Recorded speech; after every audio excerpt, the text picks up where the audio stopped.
엄마 여기가 정말 천국이라니까요? 아들 민석이 내 손을 꼭 잡으며 환하게 웃었을 때 나는 그 말을 믿었습니다. 아니 믿고 싶었을 겁니다. 평생을 자식들 뒷바라지에 굽어버린 허리와 마디마디가 튀어나온 거친 손이 부끄러워질 만큼 그곳은 화려했으니까요. 대리석 바닥은 거울처럼 반짝였고 정원에는 이름 모를 화초들이 가득했습니다. 은퇴 후 이런 곳에서 여생을 보내는 게 모든 노인의 꿈이라며 민석은 연신 내 어깨를 주무르며 아양을 떨었지요. 하지만 그 화려한 정문을 통과해 내 방에 짐을 푸는 순간 깨달았습니다. 이곳은 천국이 아니라 아주 정교하게 설계된 감옥이라는 사실을요. 민석아 여기 너무 비싼 거 아니니? 너 사업도 힘들다면서 엄마는 그냥 살던 집에서 지내도 괜찮아? 내가 걱정스러운 표정으로 묻자 민석의 얼굴에 찰나의 그늘이 스쳤습니다. 어머니 그런 소리 마세요. 자식 돌이라는 게 있잖아요. 여기서 편하게 쉬시면서 가끔 건네드리는 영양제만 잘 챙겨 드시면 돼요. 아들은 내 품에서 인감 도장과 서류 뭉치를 챙겨 들고 서둘러 방을 나갔습니다. 그게 내가 본 아들의 마지막 진심 어린 미소였습니다. 그날 밤부터 직원이 가져다 준 작은 알약 한 알이 제 삶을 송두리째 앗아갈 줄은 꿈에도 몰랐습니다. 방문을 잠그는 소리가 밖에서 들렸습니다. 창문에는 보기 좋게 꽃무늬 커튼이 드리워져 있었지만 그 뒤로 철창이 숨어 있었습니다. 손가락으로 만져보니 차가운 쇠붙이의 감촉이 그대로 전해졌지요. 나는 그제야 알았습니다. 이곳은 노인을 위한 안식처가 아니라 갇힌 자들을 위한 무덤이라는 것을요. 복도에서 들려오는 발걸음 소리는 규칙적이고 기계적이었습니다. 간호사들은 환한 미소를 지었지만 그 눈빛은 얼음장처럼 차가웠습니다. 어르신 저녁 드시고 약 드셔야 해요? 하얀 가운을 입은 여자가 내 앞에 작은 종이컵을 내밀었습니다. 파란색 알약 2개가 바닥에 굴러다녔습니다. 이게 뭐예요? 나는 아픈 데가 없는데? 내 항의에 간호사는 짜증 섞인 한숨을 내쉬었습니다. 어르신 혈압약이에요? 안 드시면 쓰러지십니다. 거짓말이었습니다. 나는 병원에서 혈압이 정상이라는 말을 들었으니까요. 하지만 거부할 수 없었습니다. 간호사의 손에는 주사기가 들려 있었고 그녀의 눈빛은 말했습니다. 순순히 먹지 않으면 강제로 주입하겠다고요? 나는 떨리는 손으로 알약을 입에 넣었습니다. 물과 함께 목구멍으로 넘어가는 그 순간 세상이 흐려지기 시작했습니다. 약을 먹고 나면 정신이 몽롱해졌습니다. 창밖에 나무가 3개로 보이고 어제 누구와 대화했는지조차 기억나지 않았지요. 정신을 차려보면 저는 침대에 묶여 있거나 알 수 없는 서류의 지장을 찍고 있었습니다. 손목에는 끈으로 묶인 자국이 선명했고 손가락 끝에는 붉은 인주가 묻어 있었습니다. 이게 대체 무슨 일입니까? 나는 왜 이러고 있어요? 내가 소리를 지르자 간호사 2명이 달려왔습니다. 어머니 치매기가 심해지셔서 그래요? 자꾸 이상한 소리를 하시니까 약을 좀 늘릴게요.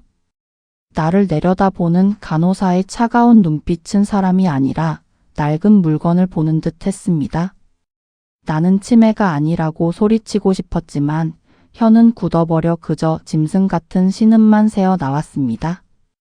아들이 건넨 천국행 티켓은 사실 나를 산채로 매장하기 위한 초대장이었습니다. 매일 아침 눈을 뜨는 것이 공포였습니다. 오늘은 또 어떤 기억이 내 머릿속에서 지워질까? 아니 그들이 무엇을 지웠다고 나를 세뇌할까? 식당에서 마주친 노인들의 눈은 하나같이 초점이 없었습니다. 마치 영혼이 빠져나간 껍데기들이 모여 앉아 죽음을 기다리는 장소 같았지요. 저기요, 제 아들이 오늘은 오기로 했나요? 옆자리에 앉은 할머니가 떨리는 손으로 내 옷소매를 잡았습니다. 주름진 얼굴에는 눈물 자국이 말라붙어 있었고 허공을 응시하는 눈빛은 절망 그 자체였습니다. 그 할머니의 아들 역시 반년 전 면회를 마지막으로 발길을 끊었다는 걸 이곳에 모두가 알고 있었습니다. 할머니는 매일 같은 질문을 반복했고 간호사들은 매일 같은 거짓말로 답했습니다. 곧 오실 거예요, 어르신. 조금만 기다리세요. 하지만 아무도 오지 않았습니다. 할머니는 그렇게 하루하루 시들어갔고 어느 날 아침 그 자리는 비어 있었습니다. 아무도 그 할머니의 이름을 기억하지 못했고 아무도 그녀의 죽음을 애도하지 않았습니다. 나는 떨었습니다. 저것이 바로 내 미래구나. 김은자 어르신, 오늘은 아드님이 부탁하신 서류의 확인만 하시면 됩니다. 원장실로 불려간 내 앞에는 수십 장의 서류가 놓여 있었습니다. 내용은 보이지 않았습니다. 그저 내 이름 석자와 지장을 찍어야 할 빈칸만 선명했지요. 이게 뭐예요? 나는 아무것도 모르는데. 내가 고개를 저으며 뒤로 물러서자 간호사가 내 팔을 꽉 붙잡았습니다. 어머니 기운 없으셔서 그래요? 영양제 한 대 맞고 시작하시죠. 바늘이 피부를 뚫고 들어왔습니다. 서늘한 액체가 혈관을 타고 들어오자마자 세상이 소용돌이치기 시작했습니다. 원장의 얼굴이 여러 개로 보였고 천장이 빙글빙글 돌았습니다. 손가락에 붉은 인교가 묻혀지고 내 의지와 상관없이 종이 위에 붉은 낙인이 찍혔습니다.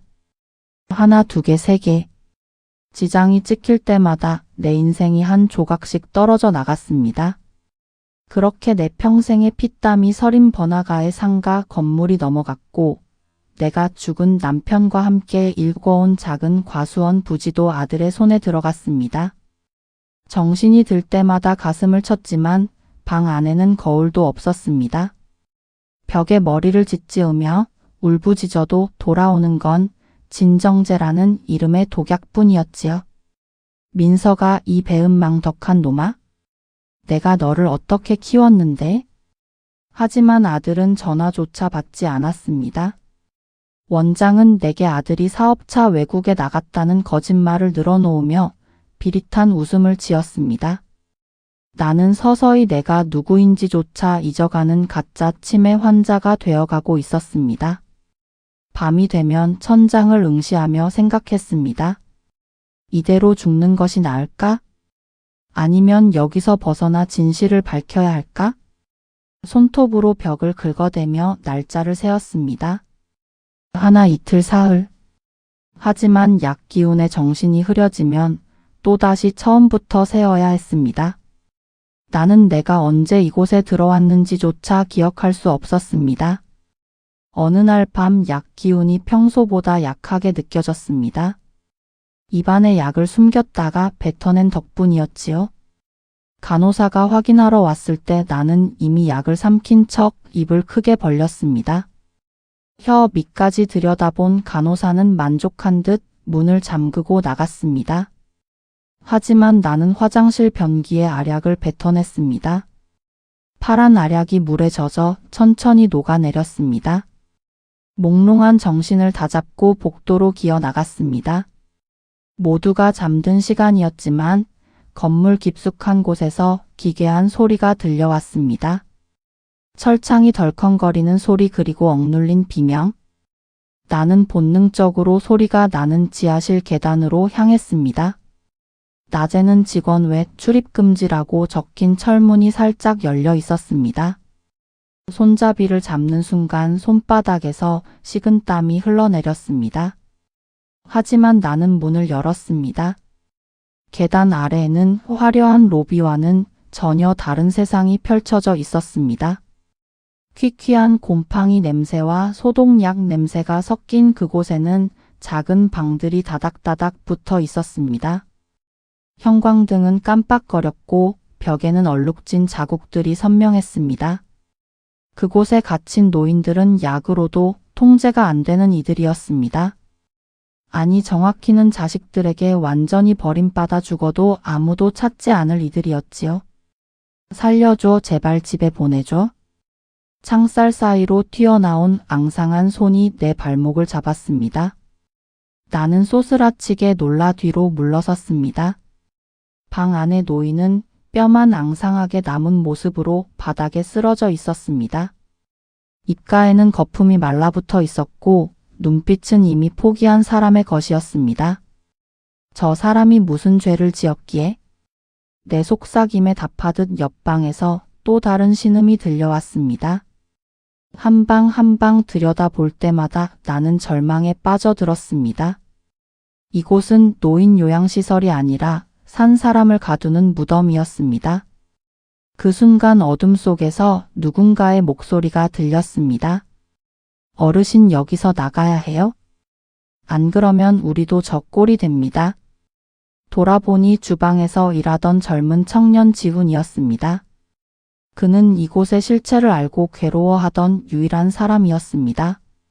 얼굴은 창백했고 눈 아래에는 다크서클이 짙게 드리워져 있었습니다.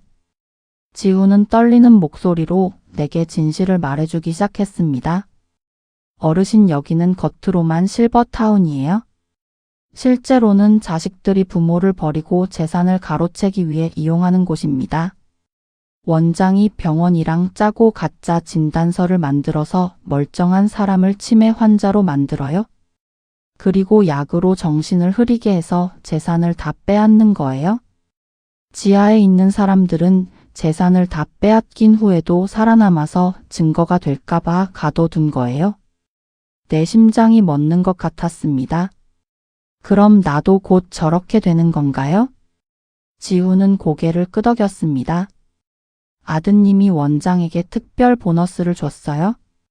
어르신이 돌아가시기 전까지 절대 밖으로 나가지 못하게 하라고요. 이미 사망진 단서까지 가짜로 준비해뒀답니다. 심장이 내려앉는 것 같았습니다. 내 아들이 내가 죽기를 바라고 있다니?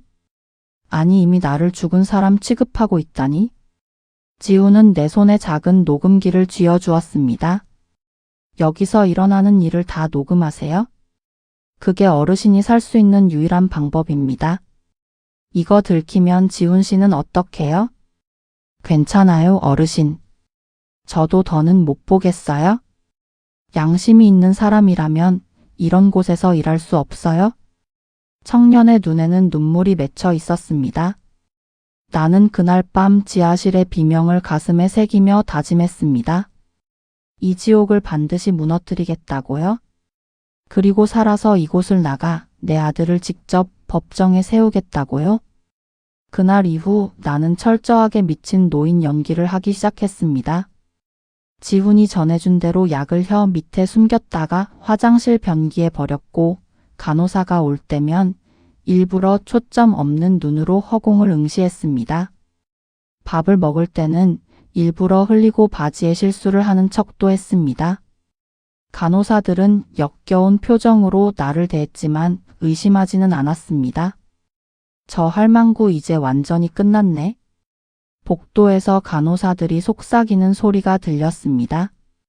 나는 그 소리를 들으며 이를 악물었습니다. 두고 보자 내가 누가 끝났는지 보여주마. 아들 민석이 가끔 상태를 확인하러 온다는 소식을 들었을 때는 심장이 터질 듯 뛰었지만 이를 악물고 참았습니다. 마침내 민석이 원장과 함께 내 방에 들어왔을 때 나는 입가에 침을 흘리며 벽에 대고 멍하니 중얼거렸습니다. 민서가 학교 가야지 우리 아들 도시락 싸야 하는데. 품에 숨긴 녹음기의 녹음 버튼을 살짝 눌렀습니다. 어머니 상태가 생각보다 빨리 나빠지네요. 민석의 목소리에는 슬픔이 아니라 안도감이 서려 있었습니다. 원장은 옆에서 비릿한 웃음을 지으며 거들었습니다. 약물 반응이 좋습니다, 사장님. 이제 법적으로 성년 후견인 지정 절차만 마무리하면 남은 재산 처분도 문제 없을 겁니다. 과수원 부지만 팔아도 최소 20억은 나올 겁니다. 아들은 내 머리를 쓰다듬으며 차갑게 속삭였습니다. 엄마 미안해 근데 나도 살아야 하잖아. 엄마가 가진 그 땅만 있으면 내 사업 다시 일어설 수 있어. 조금만 더 고생해. 그 손길이 닿는 곳마다 살점이 타들어가는 것 같은 분노가 치밀었지만 나는 끝까지 초점 없는 눈으로 도시락, 도시락만 외쳤습니다. 민석이 나가고 난 뒤 나는 지훈이 준 녹음기를 꺼냈습니다. 방금 전 원장과 아들이 나눈 대화가 고스란히 담겨 있었습니다. 부모를 산 채로 정신병자로 만들어 재산을 가로채려는 자식의 목소리. 나는 그 녹음기를 품에 안고 소리 없이 오열했습니다. 내 아들이 괴물이 된 것인지 아니면 내가 괴물을 키운 것인지 알 수 없었습니다. 손톱으로 손등을 긁어대며 울음을 참았습니다.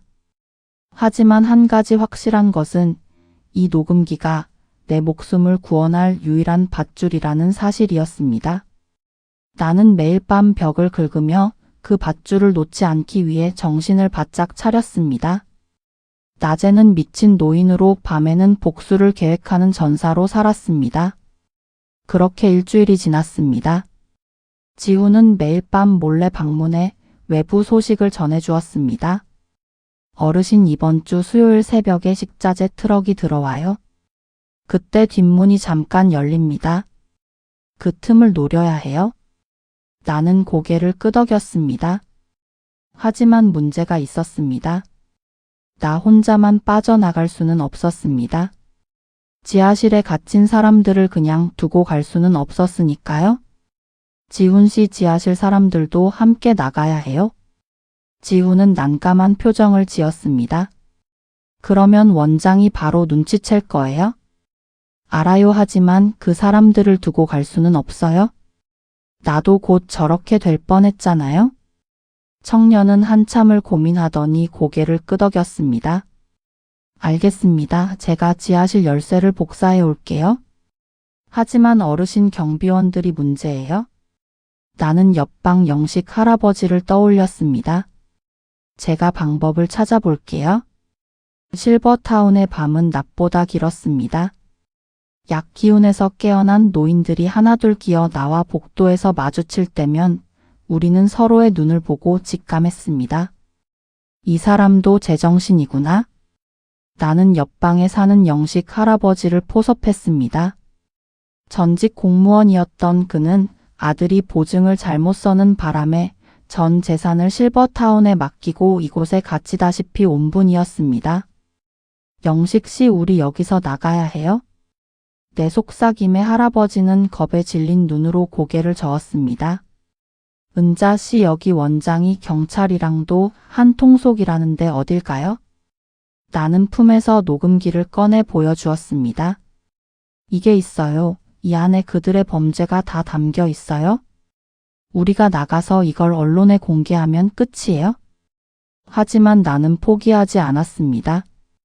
지훈이 가져다 준 외부 소식들을 전하며 그들의 투지를 깨웠습니다. 지하실에 갇힌 사람들을 봤어요. 우리도 조만간 그곳으로 내려갈 거예요. 그 말에 영식 할아버지의 눈빛이 흔들렸습니다. 우리는 매일 밤 감시의 눈길을 피해 탈출 계획을 세웠습니다. 지훈은 실버타운 뒷산으로 연결된 비상구가 일주일에 한 번 식자재가 들어오는 수요일 새벽에 잠시 열린다는 정보를 주었습니다. 문제는 그 문까지 가는 길에 설치된 수십 개의 CCTV와 밤마다 순찰을 도는 경비원들이었습니다. 영식 할아버지가 해결책을 내놓았습니다. 내가 약을 모아뒀어요. 이걸 경비원 커피에 타면 돼요? 할아버지는 오랫동안 약을 혀 밑에 숨겼다가 뱉어서 모아둔 수면제를 보여주었습니다. 작은 비닐봉지에 가득 찬 알약들. 그것은 할아버지가 살기 위해 치밀하게 준비한 무기였습니다. 우리는 각자의 역할을 나누었습니다. 영식 할아버지는 평소 모아둔 수면제를 간식에 섞어 야간 경비원의 커피에 타기로 했고, 나는 다른 노인들에게 이 사실을 알리고 동요하지 않도록 단속했습니다. 하지만 문제가 있었습니다. 옆방에 사는 순덕 할머니는 이미 약에 완전히 중독되어 정신이 오락가락했고, 복도 끝방의 태식 할아버지는 다리를 다쳐 제대로 걷지도 못했습니다. 그들을 어떻게 데리고 나갈 것인가? 지훈이 해결책을 제시했습니다. 창고에 낡은 휠체어가 있어요. 그걸 몰래 가져올게요. 청년은 매일 밤 위험을 무릅쓰고 우리를 도왔습니다. 어느 날 밤 지훈이 멍든 얼굴로 나타났습니다. 어르신 들켰어요? 원장이 제가 지하실 열쇠를 복사한 걸 눈치챘어요? 내일 당장 나가라고 했어요? 내 가슴이 철렁 내려앉았습니다. 그럼 어떡해요? 지훈 씨 없으면 우리는? 청년은 고개를 저었습니다. 아니에요. 오히려 잘 됐어요. 저는 내일 나가는 척하고 건물 밖에서 대기하고 있을게요. 어르신들이 나오면 제 차로 경찰서까지 데려다 드릴게요. 하지만 너무 위험해요. 괜찮아요, 어르신. 이미 여기까지 왔는데 이제 와서 물러설 수 없잖아요. 청년의 눈빛은 결연했습니다. 우리를 버린 자식들에게 보여줍시다. 우리가 아직 살아있다는 걸요. 내 말에 절망만 가득했던 노인들의 눈에 작은 불꽃이 일기 시작했습니다. 그것은 살고자 하는 욕망이자 배신당한 자들의 처절한 복수심이었습니다. 우리는 수요일 새벽을 운명의 날로 정하고 숨을 죽였습니다. 하지만 계획에는 예상치 못한 변수가 있었습니다. 바로 원장이 우리의 움직임을 눈치챘다는 것입니다. 운명의 수요일 하늘도 우리의 슬픔을 아는지 굵은 빗줄기가 쏟아졌습니다. 영식 할아버지가 건넨 커피를 마신 경비원이 까무러치듯 잠든 것을 확인하고 우리는 하나둘 방에서 나왔습니다. 휠체어를 타야 하는 노인들은 지훈이 몰래 준비해둔 것을 이용했습니다.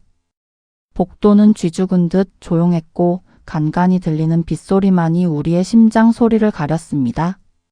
이제 비상구만 지나면 산길이었지요. 하지만 그 순간 복도 끝에서 원장의 목소리가 들려왔습니다. 이 밤중에 다들 어디를 그렇게 가십니까? 원장은 이미 우리의 계획을 눈치채고 있었던 모양입니다. 그는 건장한 사내 둘을 대동하고 우리 앞을 가로막았습니다. 김은자 어르신 치매가 도져서 단체로 몽유병이라도 걸린 모양이네요. 원장의 비아냥거림에 나는 품에 숨겼던 녹음기를 높이 치켜들었습니다. 이 안에 당신과 내 아들이 나눈 더러운 거래가 다 들어있어. 당장 비켜. 내 외침에 원장의 얼굴이 굳어졌습니다. 하지만 그는 곧 가소롭다는 듯 웃으며 사내들에게 손짓했습니다. 그 노인네한테서 당장 물건 뺏어. 사내들이 달려드는 일촉즉발의 순간 뒤에 서 있던 노인들이 소리를 지르며 달려들었습니다. 평소에는 걷기도 힘들어하던 분들이 지팡이를 휘두르고 손톱으로 사내들의 팔을 핥히었습니다. 이놈들아, 나도 사람이다. 죽여라, 죽여.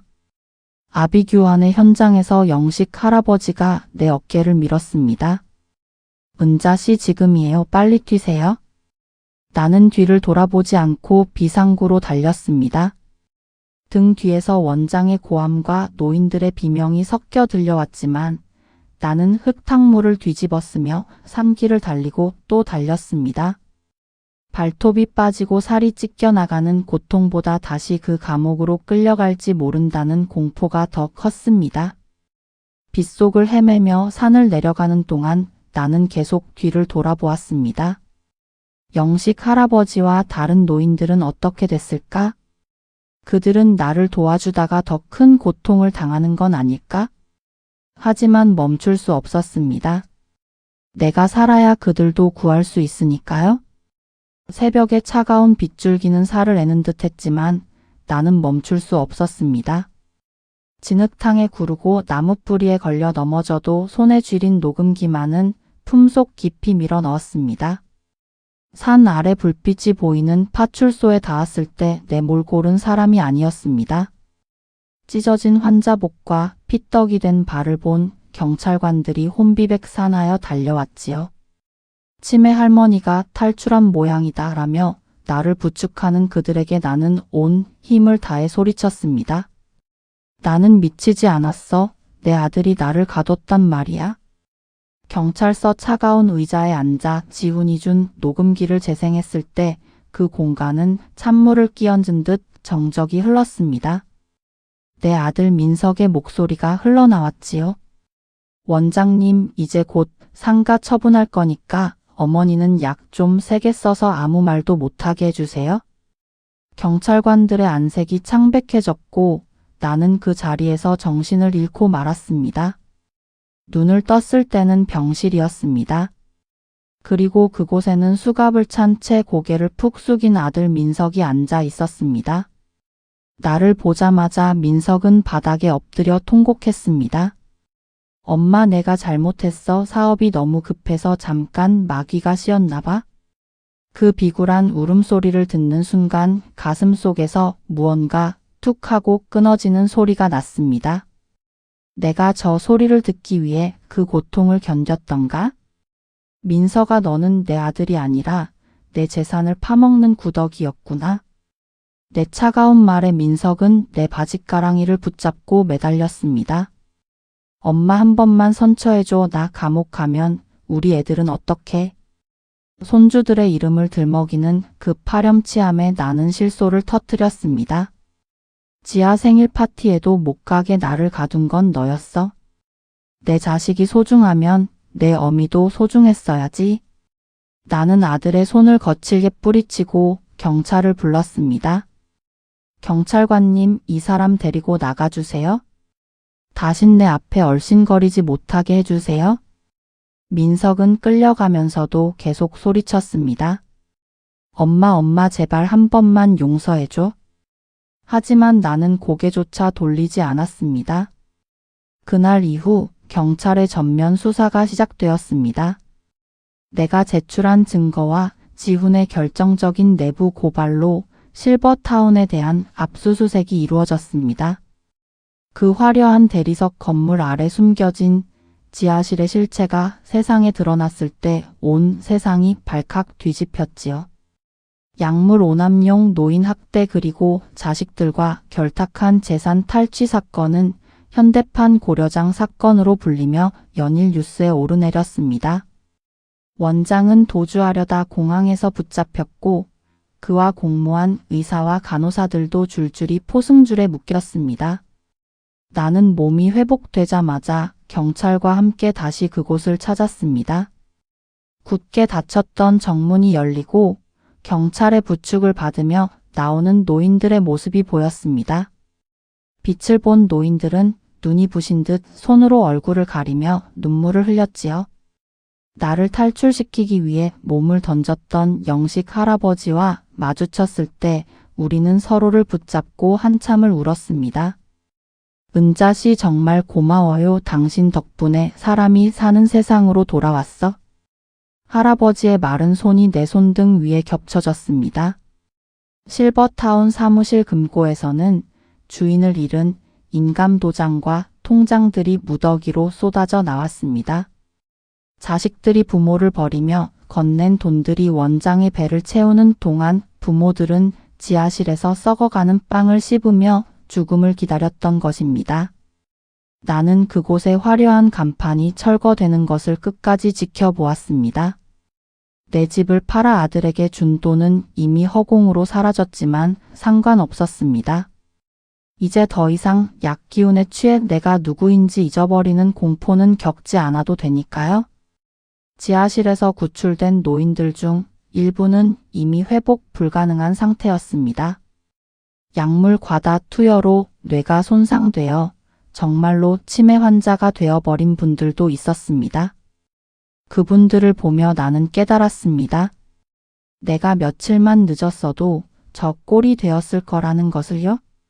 석 달 후 재판정에 섰습니다. 피고인석에는 민석과 원장 그리고 공모한 의사와 간호사들이 나란히 앉아 있었습니다. 방청석은 발 디딜 틈 없이 사람들로 가득 찼습니다. 언론에서는 이 사건을 대서특필했고 전국의 노인들이 분노했습니다. 재판장님, 저는 제 아들을 용서할 수 없습니다. 증인석에 선 나는 떨리는 목소리로 진술을 시작했습니다. 제 아들 민석이는 저를 실버타운에 보내며 천국이라고 했습니다. 하지만 그곳은 천국이 아니라 지옥이었습니다. 약을 먹이고 정신을 흐리게 해서 제 재산을 빼앗았습니다. 저뿐만 아니라 수십 명의 노인이 같은 고통을 당했습니다. 방청석에서 흐느끼는 소리가 들려왔습니다. 피해자 가족들이었습니다. 자신들의 부모가 어떻게 죽었는지 이제야 알게 된 사람들이었지요. 민석의 변호인이 일어섰습니다. 재판장님, 피고인은 사업 실패로 인한 극심한 스트레스 상태였습니다. 일시적인 판단 착오였을 뿐 살인 의도는 없었습니다. 나는 그 말을 듣고 웃음이 나왔습니다. 판단 착오라고요? 제 아들은 원장에게 제가 죽을 때까지 가두라고 특별 보너스까지 줬습니다. 이미 가짜 사망진 단서까지 준비했고요. 이게 판단 착오입니까? 변호인의 얼굴이 굳어졌습니다. 검사가 증거를 제시했습니다. 민석이 원장에게 보낸 문자 메시지 내역이었습니다. 어머니 약 좀 세게 써주세요. 말 못하게요? 과수원 등기 넘어오면 1,000만 원 더 드릴게요. 연락 안 오게 면회 제한 부탁드립니다. 문자 하나하나가 읽힐 때마다 방청석에서는 탄식이 터져 나왔습니다. 민석은 고개를 숙인 채 아무 말도 하지 못했습니다. 재판장이 민석에게 물었습니다. 피고인은 할 말이 없습니까? 민석이 떨리는 목소리로 입을 열었습니다. 죄송합니다. 정말 죄송합니다. 하지만 저도 너무 힘들었습니다. 사업 빚에 쪼들려서 정신이 없었습니다. 재판장이 차갑게 말했습니다. 힘들다고 부모를 감금하고 재산을 빼앗아도 됩니까? 당신 어머니도 평생 힘들게 살았을 텐데 그건 생각 안 해봤습니까? 민석은 아무 대답도 하지 못했습니다. 나는 증인석에서 아들을 바라보았습니다. 저 사람이 정말 내가 낳은 아들일까? 내 배를 아프게 하며 세상에 나온 그 아이일까? 하지만 이제 더는 중요하지 않았습니다. 혈연이라는 이유만으로 용서할 수는 없었으니까요. 재판장님, 저는 엄격한 처벌을 원합니다. 제 아들뿐만 아니라 이 범죄에 가담한 모든 사람이 대가를 치러야 합니다. 그래야 더 이상 이런 일이 일어나지 않습니다. 내 진술이 끝나자 방청석에서 박수가 터져 나왔습니다. 재판장이 망치를 두드렸습니다. 판결은 2달 후에 선고하겠습니다.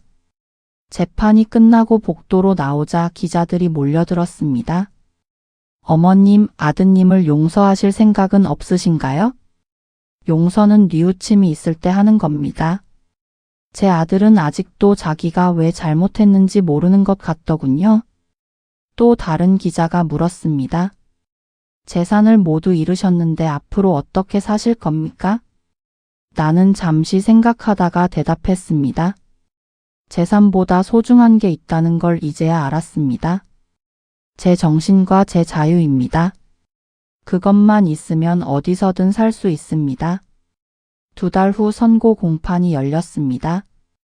방청석은 첫 재판 때보다 더 많은 사람들로 붐볐습니다. 재판장이 판결문을 읽기 시작했습니다. 피고인 민석은 실제 친모를 요양시설에 감금하고 약물을 이용해 정신을 혼미하게 만들어 재산을 편취하려 했습니다. 이는 단순한 사기가 아니라 존속에 대한 학대이자 살인 미수에 해당합니다. 피고인 원장과 의료진은 이를 방조하고 적극 가담했으며 다수의 노인을 대상으로 조직적 범죄를 저질렀습니다. 재판부는 이 사건의 중대성을 감안하여 다음과 같이 선고합니다. 피고인 민석 징역 8년, 피고인 원장 징역 12년, 공모한 의사와 간호사들 징역 5년에서 7년. 망치 소리가 울렸습니다. 민석이 비명을 질렀습니다. 재판장님, 너무 가혹합니다. 제발 한 번만 기회를 주십시오. 하지만 재판장은 단호했습니다. 피고인은 자신의 이익을 위해 어머니를 산채로 매장하려 했습니다. 이는 어떤 이유로도 정당화될 수 없습니다. 민석이 내 쪽을 돌아보며 소리쳤습니다. 엄마, 제발 탄원서라도 써줘, 제발. 나는 고개를 돌렸습니다. 그의 목소리가 점점 멀어졌습니다. 복도로 나오자 영식 할아버지와 지훈이 기다리고 있었습니다. 은자 씨 수고하셨어요. 이제 끝났어요? 할아버지가 내 손을 잡았습니다. 끝난 게 아니라 이제 시작이에요? 우리가 할 일이 많아요? 나는 고개를 끄덕였습니다. 판결이 나자마자 언론에서는 실버타운 사건을 집중 조명했습니다. 전국의 요양시설에 대한 전수조사가 시작되었고 유사한 사례들이 속속 드러났습니다. 정부는 노인학대방지법을 강화했고 요양시설에 대한 관리 감독을 대폭 늘렸습니다. 하지만 나는 알고 있었습니다. 법이 아무리 강화되어도 결국 중요한 건 사람의 마음이라는 것을요. 실버타운 사건이 마무리되고 아들은 감옥에 갔습니다. 며느리와 손주들은 연락 한 통 없이 종적을 감췄고 나는 평생 일궈온 재산을 대부분 잃은 채 낡은 월세방으로 돌아왔습니다. 주변에서는 자식 고소한 독한 노인네라며 수군거리는 소리도 들렸지만 나는 그 어느 때보다 머릿속이 맑았습니다. 아침에 일어나면 내 손으로 직접 끓인 매콤한 찌개 냄새를 맡고 가고 싶을 때 시장에 가서 사람들과 대화를 나누는 이 소박한 일상이 얼마나 기적 같은 것인지 이제야 알게 된 것입니다. 방은 좁았습니다. 화장실은 공용이었고 보일러도 제대로 안 나왔습니다. 하지만 이곳에는 내 의지가 있었습니다. 아무도 나에게 약을 먹이지 않았고 아무도 내 정신을 빼앗으려 하지 않았습니다. 가난하지만 자유로운 삶. 그것이 내가 목숨 걸고 지켜낸 것이었습니다. 어느 날 실버타운에서 함께 탈출했던 노인들이 내 좁은 방으로 모여들었습니다. 은자 씨, 우리끼리 이렇게 있을 게 아니라 뭐라도 좀 해봅시다. 영식 할아버지의 제안에 우리는 작은 모임을 만들었습니다. 노인들을 속여 재산을 뺏는 사기꾼들을 막고 자식들에게 버림받아 갈 곳 없는 노인들을 돕는 활동이었지요. 지훈이도 우리를 돕겠다며 찾아왔습니다. 어르신들 덕분에 제가 진짜 사람답게 사는 법을 배웠습니다. 청년의 밝은 웃음이 방 안을 가득 채웠습니다. 우리는 매주 복지관에 모여 상담을 시작했습니다. 실버타운 입소를 고민하는 노인들에게 체크리스트를 알려주고 의심스러운 시설은 신고하도록 도왔습니다. 처음에는 우리를 의심하는 사람들도 있었습니다. 당신들이 뭘 안다고 나서냐는 식이었지요. 하지만 우리에게는 경험이 있었습니다. 지옥을 직접 체험하고 살아남은 사람들의 증언은 그 어떤 전문가의 조언보다 강력했습니다. 점점 더 많은 노인이 우리를 찾아왔습니다. 어르신, 저희 아들이 요양원 가라고 하는데 믿어도 될까요? 그러면 우리는 물었습니다. 아드님이 자주 면회 오겠다고 약속했나요? 통장과 인감 도장은 누가 관리하나요? 약은 누가 어떻게 주나요? 그런 질문들에 제대로 대답하지 못하면 우리는 단호하게 말했습니다. 아직 가지 마세요. 더 알아보세요. 자식이 효도한다고 하는 말만 믿고 가면 안 됩니다. 어느 날 한 할머니가 눈물을 흘리며 찾아왔습니다. 어르신들 덕분에 살았어요? 아들이 추천한 실버타운을 직접 가봤는데 지하실이 있더라고요.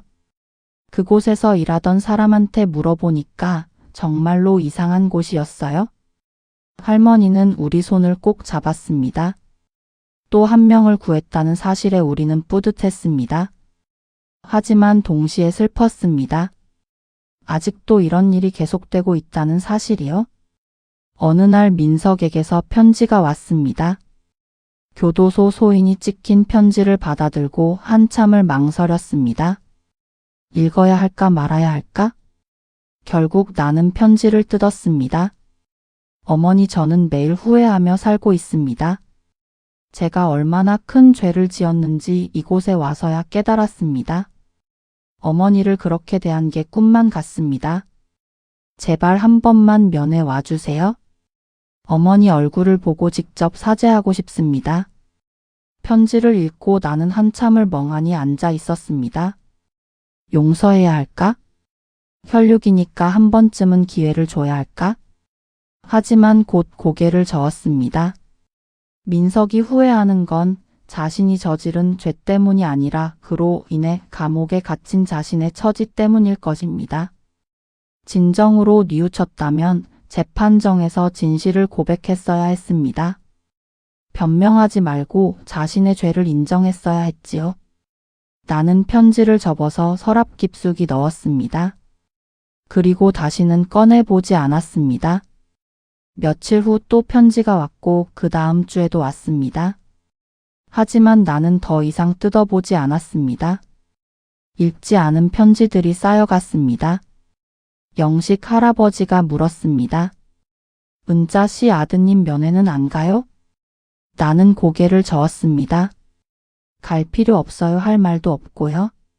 하지만 그래도 아들인데. 아들이라고 해서 모든 게 용서되는 건 아니에요? 저는 이미 그 사람을 아들로 여기지 않아요? 할아버지는 더 이상 묻지 않았습니다. 사람들은 내게 독하다고 했습니다. 그래도 자식인데 어떻게 그럴 수 있냐고 했습니다. 하지만 그들은 몰랐습니다. 약에 취해 정신을 잃고 지하실 비명을 들으며 떨던 그 공포를, 내 의지와 상관없이 지장이 찍히던 그 굴욕을, 나는 독한 게 아니었습니다. 그저 다시는 그런 일을 당하지 않겠다고 다짐한 것뿐이었습니다. 우리 모임은 점점 커졌습니다. 실버타운에서 구출된 노인들과 사기를 당할 뻔한 노인들이 모여 작은 공동체를 이뤘습니다. 복지관에서 일주일에 2번 모여 서로의 안부를 물었고 어려운 일이 있으면 함께 해결했습니다. 혈연은 아니지만 진짜 가족 같은 사람들이었습니다. 영식 할아버지는 우리의 리더가 되었습니다. 공무원 출신답게 꼼꼼하게 사례를 정리하고 의심스러운 시설을 리스트로 만들었습니다. 지우는 우리의 든든한 조력자가 되었습니다. 청년은 SNS를 통해 우리 활동을 알렸고 젊은 세대에게도 노인 학대 문제를 환기시켰습니다. 어느 날 한 대학생이 찾아왔습니다. 어르신들 저희가 다큐멘터리를 만들고 싶습니다. 실버타운 사건을 더 많은 사람에게 알리고 싶어요? 우리는 흔쾌히 동의했습니다. 카메라 앞에서 우리의 이야기를 하는 것은 쉽지 않았습니다. 그 끔찍했던 기억을 다시 떠올려야 했으니까요. 하지만 필요한 일이었습니다. 한 명이라도 더 구하기 위해서는 진실을 알려야 했습니다. 다큐멘터리가 공개되자 큰 반향을 일으켰습니다. 전국에서 제보가 쏟아졌고 유사한 사건들이 속속 드러났습니다. 우리는 더 바빠졌습니다. 상담 요청이 늘어났고 현장 조사도 나가야 했습니다. 70이 넘은 나이에 이렇게 바쁘게 사는 줄은 몰랐습니다. 하지만 행복했습니다. 누군가에게 필요한 사람이 된다는 것, 내 경험이 다른 사람을 구할 수 있다는 것, 그것이 내게는 어떤 재산보다 값진 것이었습니다. 복지관에서 돌아오는 길에 영식 할아버지가 말했습니다. 은자 씨 우리 참 멋지게 늙어가고 있지 않아요? 나는 웃으며 대답했습니다. 그러게요. 이렇게 사는 것도 나쁘지 않네요. 저녁 노을이 아름다웠습니다. 예전 같았으면 집에 가서 TV나 보며 시간을 보냈을 텐데 이제는 내일 만날 사람들을 생각하며 집으로 향했습니다. 좁은 월세방이지만 그곳에는 내일의 계획이 가득했습니다. 3년이 흘렀습니다. 민석은 여전히 감옥에 있었고 나는 여전히 월세방에서 살았습니다. 어느 봄날 문을 두드리는 소리에 문을 열자 낯선 젊은 여자가 서 있었습니다. 할머니 저 기억하세요? 미나예요, 손녀. 심장이 덜컥 내려앉았습니다. 민석의 딸? 내 손녀? 3살 때 마지막으로 본 아이가 어느새 20이 넘은 여자로 자라 있었습니다. 들어와. 나는 어색하게 문을 열어주었습니다. 미나는 방 안을 둘러보며 눈시울을 붉혔습니다. 할머니 이런 데서 사세요? 나는 어깨를 으쓱했습니다. 살만해 좁지만 내 집이거든. 미나는 가방에서 봉투를 꺼냈습니다. 할머니 이거 받으세요. 제가 아르바이트해서 모은 돈이에요. 나는 고개를 저었습니다. 됐어, 네가 쓰렴. 아니에요, 할머니 제발 받으세요. 저희 아빠가 할머니한테 한 짓 저도 알아요? 정말 죄송해요. 미나가 울먹이기 시작했습니다. 나는 아이를 꼭 안아주었습니다. 내 잘못이 아니야, 울지 마. 하지만 아빠 때문에 할머니가 이렇게 된 거잖아요. 저희 엄마랑 동생은 연락도 안 하고 저만 할머니 생각했어요. 미안해요, 진작 찾아뵙지 못해서. 미나는 한참을 울었습니다. 나는 아이의 등을 토닥이며 생각했습니다. 이 아이에게는 죄가 없다는 것을. 미나는 대학생이 되어 처음으로 실버타운 사건의 진실을 알았다고 했습니다. 아빠가 왜 감옥에 갔는지 엄마는 절대 말 안 해줬어요. 그래서 제가 직접 알아봤어요. 다큐멘터리도 봤고 재판 기록도 찾아봤어요. 할머니 정말 죄송해요. 나는 미나의 손을 잡았습니다. 내가 미안해할 일이 아니야. 내 아빠가 잘못한 거지. 미나는 눈물을 닦으며 말했습니다. 할머니 저 아빠 면회 갔어요? 아빠가 할머니 보고 싶다고 했어요? 나는 잠시 침묵했습니다. 그래 내 아빠는 잘 있니? 잘 있는지 모르겠어요? 많이 수척해졌어요?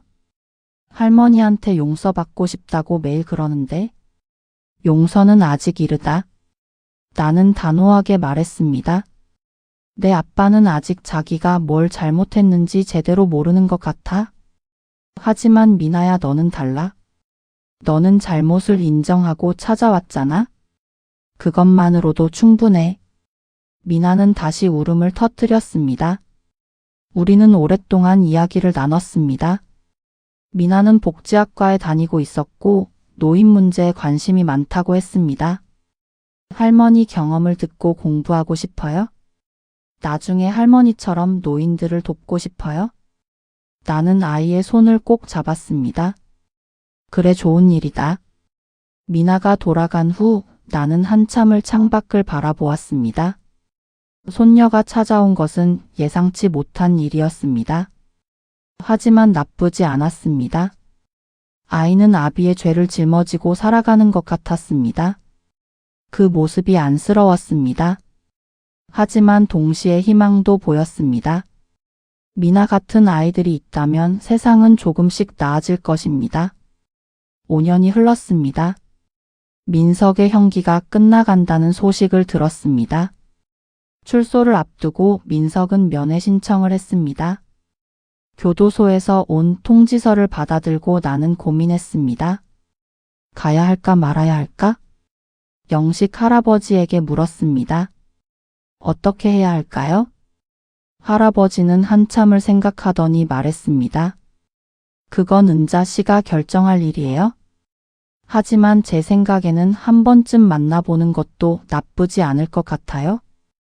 용서하러 가는 게 아니라 마무리하러 가는 거예요? 나는 고개를 끄덕였습니다. 미나에게 연락했습니다. 미나야 할머니가 아빠 면회 가려고 해. 같이 갈래? 미나는 울먹이며 대답했습니다. 정말요 할머니 정말 가실 거예요? 응 한 번은 봐야 할 것 같아서. 면회 당일 미나와 함께 교도소로 향했습니다. 투명한 아크릴판 너머로 민석이 들어왔습니다. 머리는 희끗희끗해졌고 얼굴은 늙어 있었습니다. 민석은 나를 보자마자 눈물을 흘렸습니다. 어머니 정말 죄송합니다. 나는 그를 가만히 바라보았습니다. 무슨 죄로 여기 있는지 알아? 네, 제가 어머니를 감금하고 재산을 빼앗으려 했습니다. 그래 그게 다니? 민석은 고개를 숙였습니다. 어머니를 사람으로 대하지 않았습니다. 어머니의 고통을 생각하지 않았습니다. 오직 제 이익만 생각했습니다. 나는 천천히 고개를 끄덕였습니다. 이제야 알겠구나. 민석은 떨리는 목소리로 말했습니다. 어머니 용서해 주세요. 나는 긴 침묵 끝에 입을 열었습니다. 민석아, 나는 너를 용서할 수 없어. 내가 나한테 한 짓은 용서받을 수 없는 거야? 하지만 나는 이제 더 이상 너한테 화내지 않을 거야. 화를 내는 것도 에너지가 드는 일이거든. 나는 그 에너지를 나를 위해 쓸 거야. 민석은 울먹였습니다.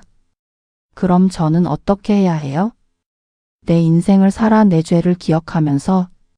그리고 다시는 누구도 그렇게 대하지 마. 민석은 고개를 끄덕였습니다. 면회 시간이 끝났습니다. 나는 자리에서 일어났습니다. 민석이 소리쳤습니다. 어머니 다시 볼 수 있을까요? 나는 돌아보지 않고 대답했습니다. 모르겠다. 내가 진짜로 변했는지 봐야지. 교도소를 나오며 미나가 물었습니다. 할머니 속이 좀 시원해지셨어요? 아니, 시원하지는 않아. 하지만 이제 끝난 것 같아. 미나는 내 손을 꼭 잡았습니다. 우리는 말없이 걸었습니다. 햇살이 따뜻했습니다. 70 중반이 되었습니다. 무릎도 아프고 허리도 굽었지만 나는 여전히 복지관에 나갔습니다. 우리 모임은 이제 정식 비영리 단체가 되었습니다. 영식 할아버지가 대표를 맡았고 지훈이 사무국장이 되었습니다. 미나도 대학을 졸업하고 우리와 함께 일하기 시작했습니다. 어느 날 강연 요청이 들어왔습니다. 전국 요양시설 종사자들을 대상으로 한 교육이었습니다. 나는 강단에 섰습니다. 여러분, 노인은 짐이 아닙니다. 그들은 한평생을 살아온 인생의 선배이고 존중받아야 할 존재입니다. 약물로 정신을 흐리게 하고 감금하는 것은 살인과 다름없습니다. 제가 그 고통을 직접 겪었습니다. 청중들은 숨을 죽이고 들었습니다. 저는 제 아들에게 배신당했습니다. 하지만 포기하지 않았습니다. 살아남아서 이렇게 여러분 앞에 섰습니다. 부디 여러분은 노인을 물건이 아니라 사람으로 대해 주십시오. 강연이 끝나자 박수가 터져 나왔습니다. 한 젊은 간호사가 다가왔습니다. 어르신 정말 감동받았습니다. 저도 노인들을 더 잘 대하겠습니다. 나는 미소 지으며 그녀의 손을 잡았습니다. 고마워요. 당신 같은 사람이 있어서 희망이 생겨요. 집으로 돌아오는 길 미나가 함께 걸었습니다. 할머니, 오늘 강연 정말 멋있었어요? 나는 웃으며 대답했습니다. 멋있기는 그냥 내 이야기를 한 것뿐인데. 아니에요. 할머니는 진짜 영웅이에요. 영웅은 무슨 그냥 살아남은 거지. 미나는 내 팔짱을 꼈습니다. 우리는 시장 골목을 지나갔습니다.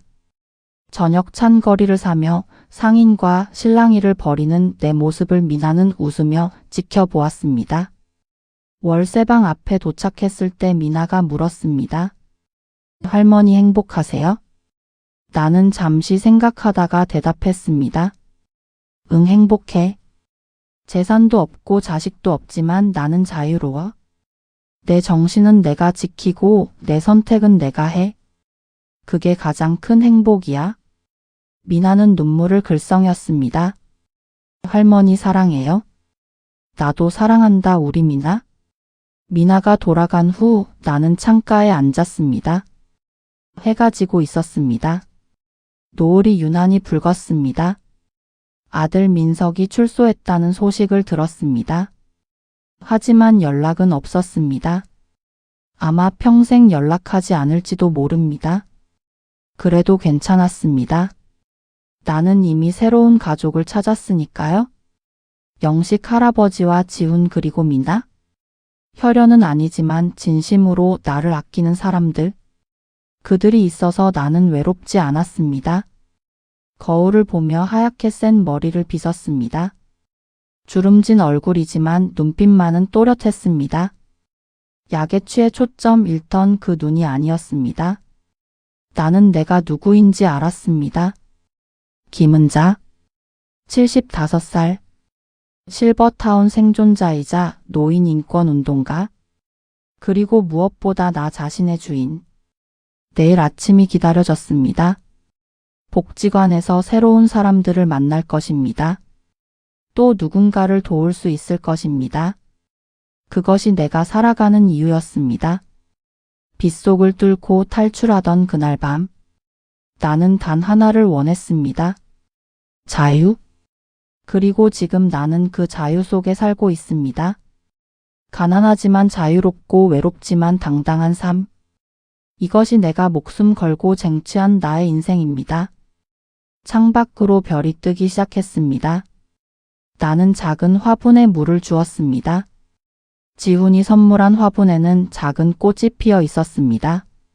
이름 모를 꽃이지만 아름다웠습니다. 내일도 이 꽃은 필 것입니다. 그리고 나도 내일을 살 것입니다. 하루하루 내 의지로 살아가는 것. 그것이 내가 아들에게 빼앗기지 않은 마지막 것입니다. 나는 미소 지으며 불을 껐습니다. 편안한 잠이 찾아왔습니다. 약 없이도 잘 수 있는 밤. 그것이 내게는 가장 큰 축복이었습니다.